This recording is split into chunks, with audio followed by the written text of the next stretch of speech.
Hello, everyone. Welcome to our Beatrix Potter Bedtime Storytime. My name is Miss Shannon from the Macedon Public Library. And this week for our Read Aloud, we are going to be reading The Tale of Johnny Townmouse. I am going to go ahead and share my screen so that you can follow along with the story.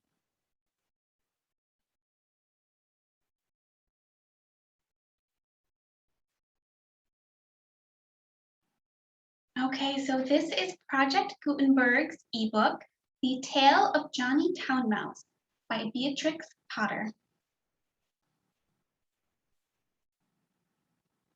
Here we have a couple illustrations.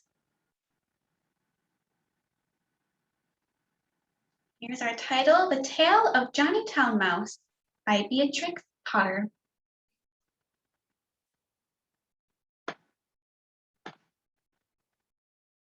Johnny Townmouse was born in a cupboard.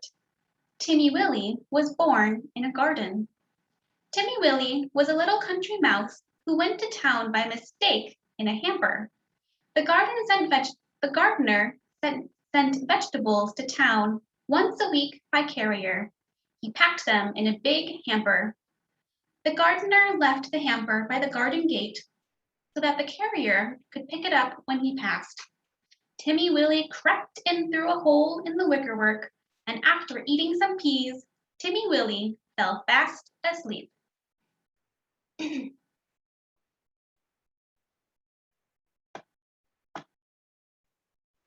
awoke in a fright while the hamper was being lifted into the carrier's cart. Then there was a jolting and a clattering of horses' feet.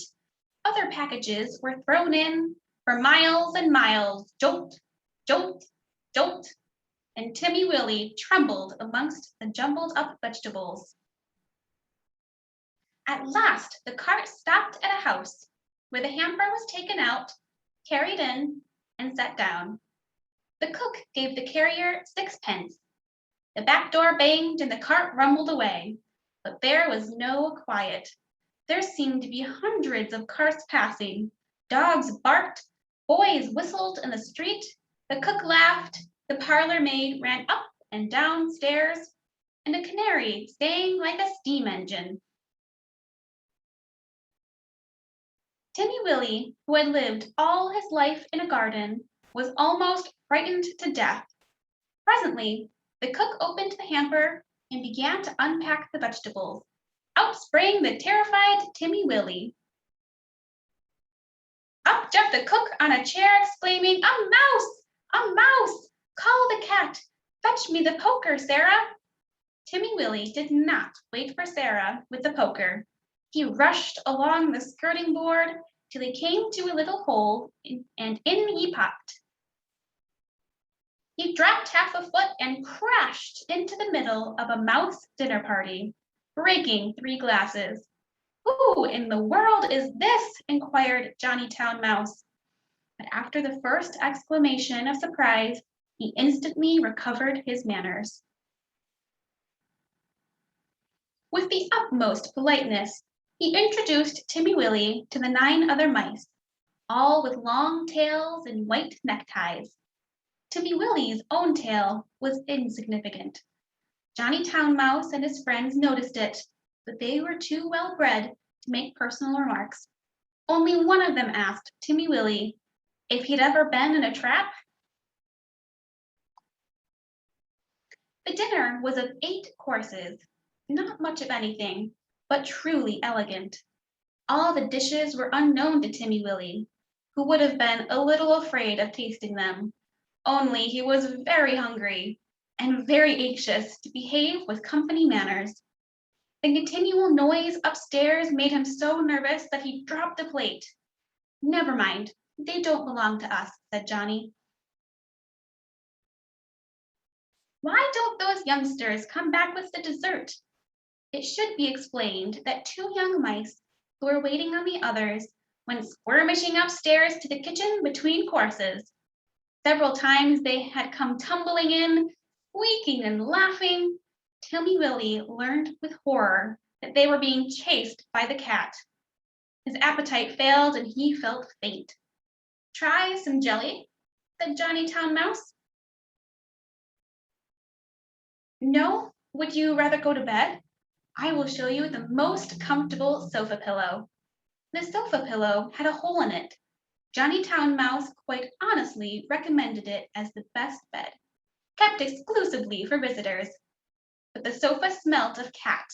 Timmy Willy preferred to spend a miserable night under the fender. It was just the same next day. An excellent breakfast was provided for mice accustomed to eat bacon, but Timmy Willy had been reared on roots and salad.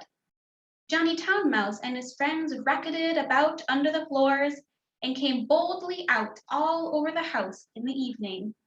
One particularly loud crash had been caused by Sarah tumbling downstairs with a tea tray. There were crumbs and sugar and smears of jam to be collected, in spite of the cat. Timmy Willy longed to be at home in his peaceful nest in a sunny bank. The food disagreed with him, the noise prevented him from sleeping. In a few days he grew so thin that Johnny Townmouse noticed it and questioned him. He listened to Timmy Willy's story and inquired about the garden. It sounds like a rather dull place. What do you do when it rains? When it rains, I sit on my little sandy burrow and shell corn and seeds from my autumn store. I peep out at the throstles and blackbirds on the lawn and my friend Cock Robin. And when the sun comes out again, you should see my garden and the flowers, roses and pinks and pansies. No noise except the birds and the bees and the lambs in the meadows. There goes the cat again, exclaimed Johnny Townmouse. When they had taken refuge in the coal cellar, he resumed the conversation. I confess I'm a little disappointed. We have endeavored to entertain you, Timothy William. Oh, yes, yes. You have been most kind. But I do feel so ill, said Timmy Willy. It may be that your teeth and digestion are unaccustomed to our food. Perhaps it might be wiser for you to return in the hamper. Oh? Oh, cried Timmy Willy. Why, of course. For the matter of that, we could have sent you back last week, said Johnny rather huffily. Did you not know that the hamper goes back empty on Saturdays? So Timmy Willy said goodbye to his new friends and hid in the hamper with a crumb of cake and a withered cabbage leaf. And after much jolting, he was set down safely in his own garden. Sometimes on Saturdays he went to look at the hamper lying by the gate, but he knew better than to get in again. And nobody got out, though Johnny Townmouse had half promised to visit. The winter passed and the sun came out again. Timmy Willy sat by his burrow warming his little fur coat and sniffing the smell of violets and spring grass. He had nearly forgotten his visit to town, when up the sandy path, all spick and span with a brown leather bag, came Johnny Townmouse. Timmy Willy received him with open arms. You have come at the best time of the year.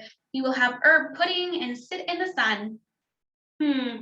It's a little damp, said Johnny Townmouse, who was carrying his tail under his arm out of the mud.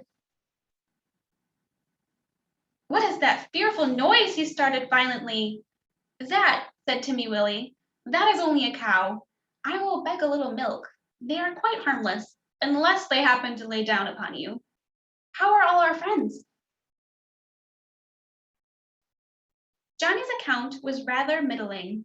He explained why he was paying his visit so early in the season.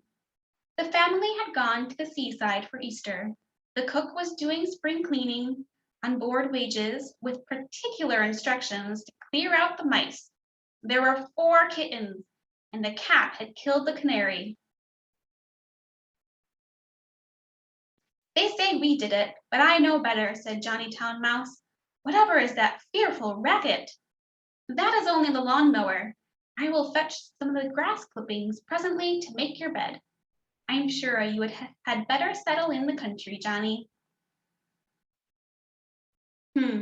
We shall see by Tuesday week. The hamper is stopped while they are at the seaside.